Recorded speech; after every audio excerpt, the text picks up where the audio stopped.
My name is Zlata Tabachová.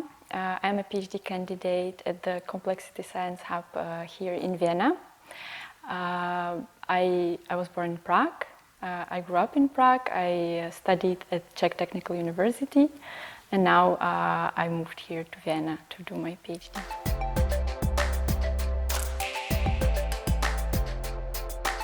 So my beginning was, I would say, totally unrelated to mathematics or physics.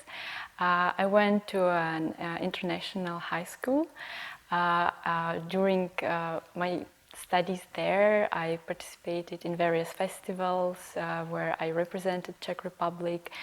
So those were really huge international events where we, for example, made a small UN model where we discussed global issues and challenges as starvation, pollution.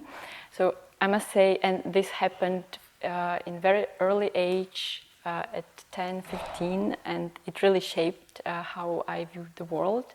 And when I was deciding what to study, I thought that if I should become a good decision maker, I should get like good analytical skills to be able to solve problems, and that made me study mathematics.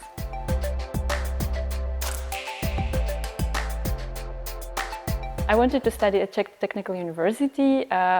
When I was choosing faculties, I ended up with a choice of Faculty of Nuclear Sciences and Physical Engineering, and there I actually ended up at the in the direction of mathematical physics. It's something like a theoretical physics. From very beginning, I felt attached to that direction, where you think about bigger systems that demonstrate some interesting properties, like I would say self-similarity, self-organization, and these are things typical for any natural systems, for example, trees or coastline or just a cloud in the sky. So these are all complex systems that are composed of small parts that might look nothing like the big part. But when you put them together, they change the properties, and now you see something else. I think that I was very appealed to these systems because they look just beautiful.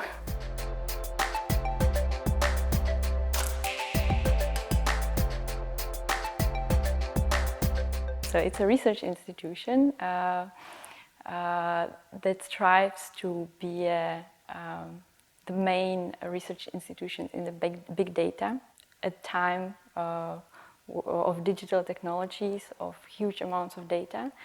And this is something new. If you look back in history, it wasn't this before. So it's really this period in time. And there's a need to make sense of this data. What information can we extract from the data, and how we can make use of this data. And I think that this is what the Hub is doing already, and will do, I am sure, greatly in future. And I would like to highlight some main projects here. So one of them is a project related to supply chains. Well, the supply chains, what do we mean by that? It's a network of firms that produce something. So anything out there, this couch was produced by someone, and there's a supply chain behind that, production network, if you wish. Also the food supply chains, energy supply, this all somehow defines how we function as a society if we look from a broader perspective. But our society is not perfect yet. We have many problems as climate change, as starvation, as waste of food. And we must learn how to optimize all these networks of production to make it optimal, because economy is a science of scarcity. and we are not at the point where we really use our resources in an efficient way. And with the use of the data, granular data, so it's a firm level information, and for example, on the world scale, you can imagine or you can think of over 300 million of firms interconnected through billions of links. So it's a huge system. This brings you to thoughts about how to process it, how the computational powers. So this is all part of this research to develop efficient methods, how to process the data, also how to get the data. And very important topic here is also the data security, of course.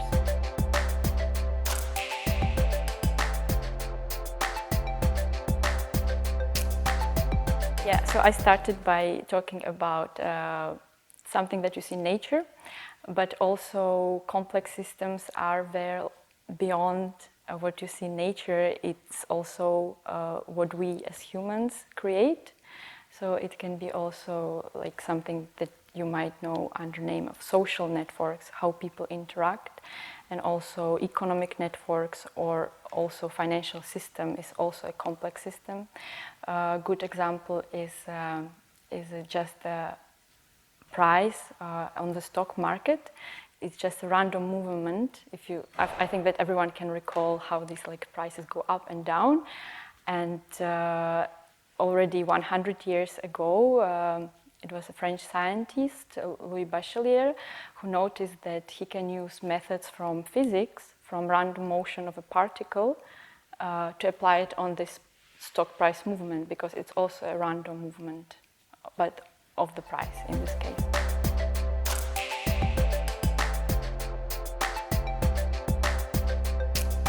My bachelor thesis was already in the topic of complex systems, but in particular with the application on financial world, on financial data. And as a scientist, I got the data and I just applied some methods that I knew from physics. But then I have a results, and in science you need to produce something that is useful for society. And then with these results I have to go to financial industry and say, look, I've made this and it should be useful, but if I don't understand what is useful for the financial industry, what problems they have, what actually they would like to improve, I cannot offer them any solutions. So it was very important for me, if I really want to do this research, to know the industry as well, to know also there are many things, like bureaucracy, that influence a lot how things or processes, interactions of people happen in the real world, and you just cannot learn it from books. So first I studied, I made one more master degree in banking and banking business, and I spent very nice time in a trainee program in ČSOB, where I had the opportunity to switch between various departments to really get to learn how a bank works. And I must say that it really helps me in my research now.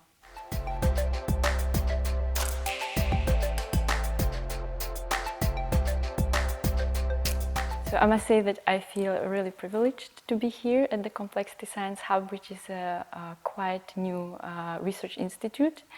But it's very quickly growing and developing, and because as the name suggests, we study, research complex systems. So people here are from various backgrounds, and this is what I really enjoy about being here in comparison from my experience before, where I only worked among physicists, for example. Really, we have people from all around the world, many Europeans, but also from Chile, Argentina, I think, from Australia. And it's not only the resident researchers that you meet here who work here in Vienna. we have this thing here that you can always invite your colleagues, your research colleagues from somewhere else. Also, we have many conferences, workshops, basically almost every week here. So I always say it feels like being at the conference all the time when you work here. So it's really great.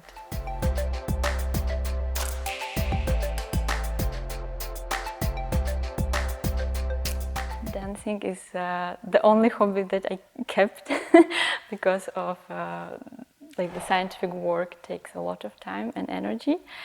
I think that I've been dancing since very early age, and I think that it really gave me skill to perform, to enjoy performances, which is also very important in scientific world when you want to communicate your research, when you go to conferences.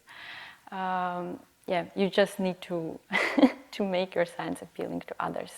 And you must understand that when you're at the conference, even though your research is super interesting, but there are other presenters and people get tired after 5 days in a row listening to various topics. So it's important to know how to present nicely, and I really enjoy these things.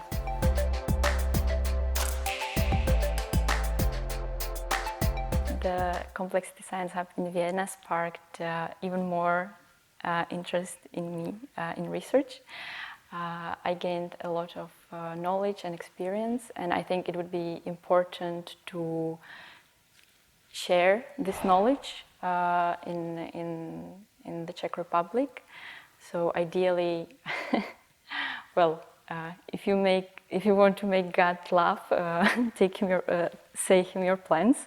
But ideally, I would like to conduct my own research in Prague, to have my own group, and be at least as good as researchers are here.